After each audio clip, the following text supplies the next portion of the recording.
All right, guys, listen. Before you start shooting me down, okay? I'm not bearish. I'm bullish. I like this company still.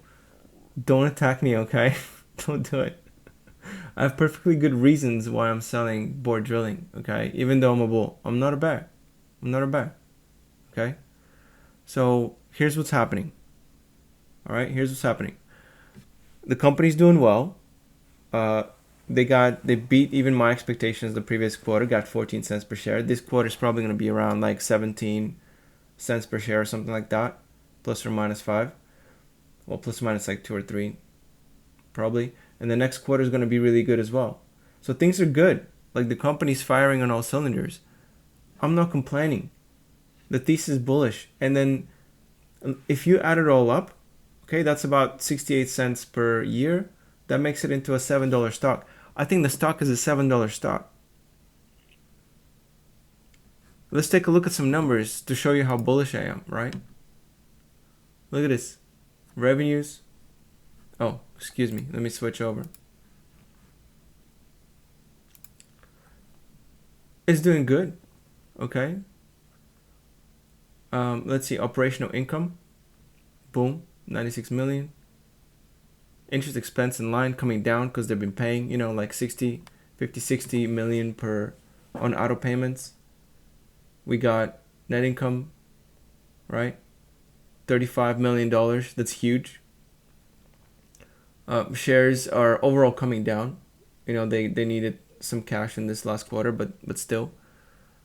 Obviously, free cash flow is up and down. So the EBIT and EBITDA are looking solid. Now, here's my problem, right? It's not so much that the company's doing well. Look at this. It's being vindicated. It closed at $3.04 today on Friday. Company's doing great. It's not the company. It's not the problem. It's the company's not the problem. Okay, and I don't even hate the management. All right, I don't even hate the management guys. Like they're doing fine. They could be probably like top 5, top 6 in the world or something. I don't know. And their fleet's good.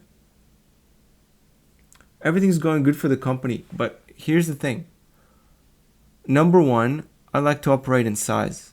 Okay. And I can't do that anymore because I need to be able to do it when things are bad. Right? When things are good,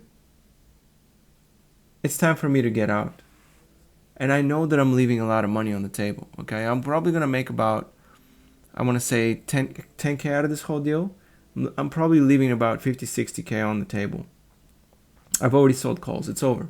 I've sold calls at the $2.50 strike price. I'm probably going to be exiting at about 35 cent profit from there. So about $2.85 is my exit on October 17th. Now, here's my rationale. First of all, I'm not recommending anyone exits or sells or whatever. I'm not recommending anything. I'm just sharing what I'm doing. And here are the reasons why I'm doing it. This management is not risk averse. They are risk takers. That's clear. So what's going to happen next year, early next year, mid next year, when things are going really, really well? They've had 2 really good quarters behind them, maybe even 3. And yes, maybe the day rates go up, maybe another 10-20%, but that's only, $1 or 2 up in the price of the stock. They're going to say to themselves, hey, we're doing really good. I think it's time to resume paying our dividend. But in reality, the debt will have only shrunk just another $150 million. That's it. It's going to be basically the same. And they're going to be like, oh, well, we're doing so well in these quarters. I think we should reinstate the dividend. So here they are. They're going to spit out the cash. They're going to spit out the cash because they're not in trouble and they don't see any clouds on the horizon. And not only that, but maybe another quarter goes by or even less. And then they'll look around the boardroom. They'll be like, well, what are we doing here?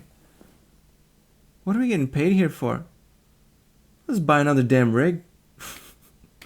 So they're going to go out in the market. Spend another 2, 3, 4, $500 million to buy another rig or two. And here we are back where we start with more debt. With more debt. Do you see? So this is the problem I have with specialists, right? Because the specialists, they're so damn good at their business. Okay, they're so damn good at what they do. They can't step back and see it from a different perspective. All right, and these guys are specialists. The ones that are running the company, they've been in the business for a very long time. They know the ins and outs. They know the ups and downs. And so they're gonna have the confidence. Oh, we're gonna ride this thing at the margin. Okay, we're gonna do a thin line, and if crap hits the fan, we're just gonna trim some edges, and we're gonna be just fine. But that's the kind of attitude that drops stock prices by 90%. Yeah, it's hard to say, okay, I'm leaving because of inevitable, unpredictable events, but this is why. Like, I know that something's gonna happen. Okay, there's gonna be another event that shuts down 8 or 10 of their rigs for a prolonged period of time, and there goes the company, right?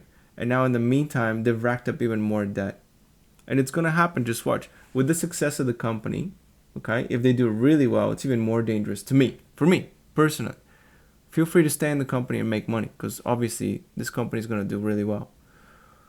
But for me personally, the easy money have been made.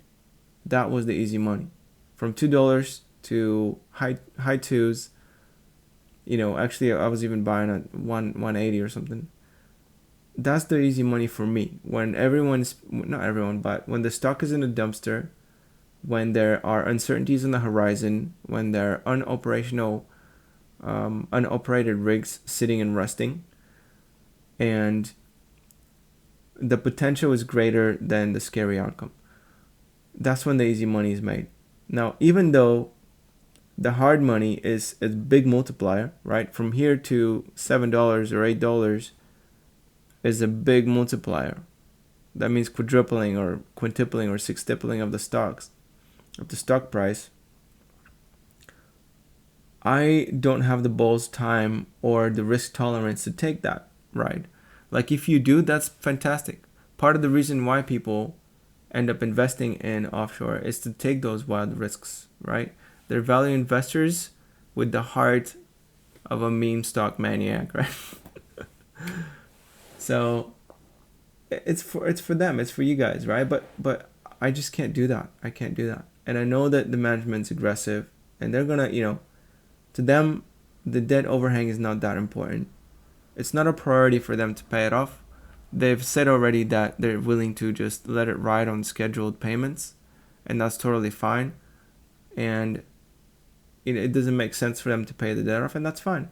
They don't want to. They're probably not going to keep the cash around, because even though they decided to collect some cash on the sidelines for darker days, the darker days didn't materialize. In fact, there's brighter ones ahead coming up, and so now the cash is going to be used. Okay, they're either going to go shopping, or they're going to return it to the investor.